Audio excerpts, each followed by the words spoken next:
Okay, let's get right into it. What we're about to break down is not some theory about the future. This is the documented technical architecture for human biological mining, and it's already in place. So this is the core of it. This isn't a warning about a potential threat. It's a statement of fact, and it's backed up by public patent filings and official engineering standards. Let's walk through the proof. All right, so everything starts with the foundation. And that foundation is a complete reclassification of the human body. Not in biology, but in the language of technology. And this is the part you really have to grasp. Under this international standard, your body is no longer just a user of a device, it's now officially defined as part of the network itself. Your actual skin and tissue are considered the transmission line. They're the wire. This slide really just lays it all out, doesn't it? It shows the fundamental break from the past. We've gone from being a person who interacts with technology to being a component that is integrated within technology. We've become a node in the system. Now, this is where it gets pretty wild. This new standard is transforming the everyday tech you already own. Your standard home Wi-Fi router is being turned into a biometric radar system. I'm serious. It reads the tiny disturbances your body makes in the Wi-Fi signals to detect your breathing, your heart rate, even through walls, and it can identify you with 94% accuracy just from the way you walk. All of this with no wearable device whatsoever. Okay, so that's the foundation. Now let's look at the actual architecture of extraction that's built on top of it. We're going to go through the specific patents, and we'll organize them by their method of invasion. So this first tier is all about technologies that directly read biological signals right off your body. Take Meta, for instance. They have a patent that uses your device's camera to measure your heart rate variability, just to see exactly how you emotionally respond to an ad in real time. Tier 2 is where your own devices become, well, Trojan horses. There's a Google patent, for example, that details using the microphone and speaker and your earbuds to measure the resonance of your inner ear. From that, they can infer your posture and your body temperature, and you would never, ever know what's happening. The third tier is a little different. It creates an invisible mesh.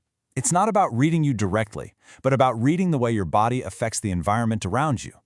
Intel, for example, holds a patent for using Wi-Fi backscatter to detect your presence, your breathing, and even your gestures right through the drywall. And Tier 4 is frankly the most invasive. It targets your actual biochemistry.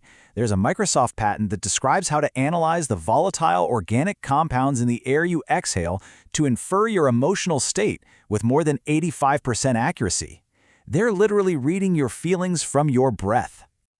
So, we've covered the monitoring and data collection, but here's where the whole system makes a critical pivot. It moves from passively watching you to a system of active, closed-loop control over your biological state.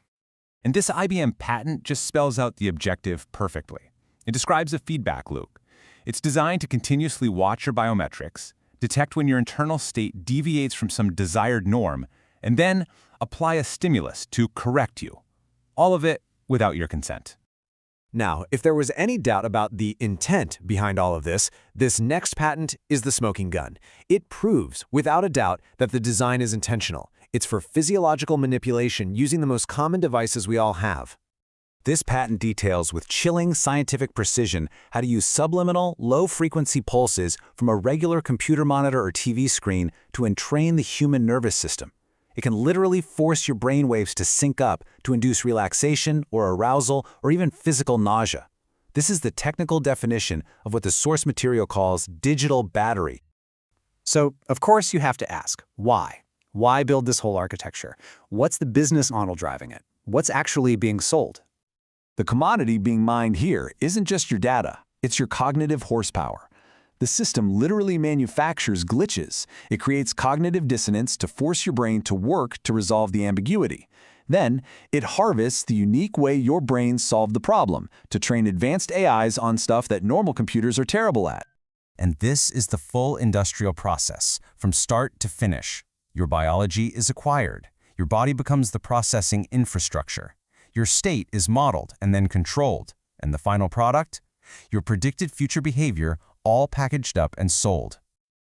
So, we've seen the how and the why. Let's talk about the consequences. What does this do to people's health? And again, this is not speculation. This is measured physiological impact.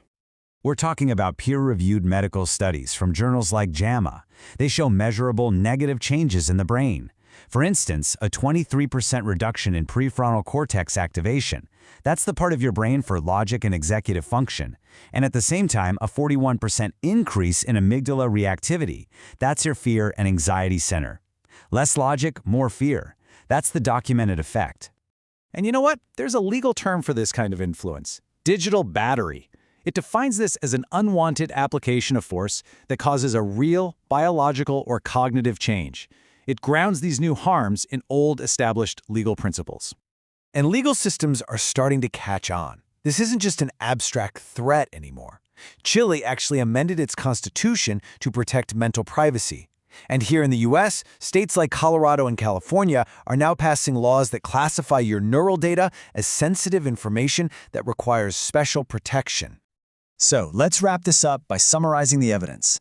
This is not a conspiracy theory. It is a documented engineering reality. The bottom line is this: the system is operational. It has been standardized by bodies like IEEE. It has been patented by the biggest tech companies in the world. It has been deployed in consumer products. The harm has been measured in top medical journals, and its existence is acknowledged by government agencies like DARPA. It's all there.